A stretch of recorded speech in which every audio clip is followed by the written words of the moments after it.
eng katta shifoxonasi. 92-yil qurilgan.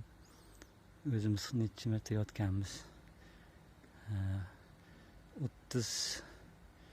34 yil bo'ldi shekilli. Shu payt mana shu hojatxona qurilgan edi. Mana hozir kelib turibmiz yana.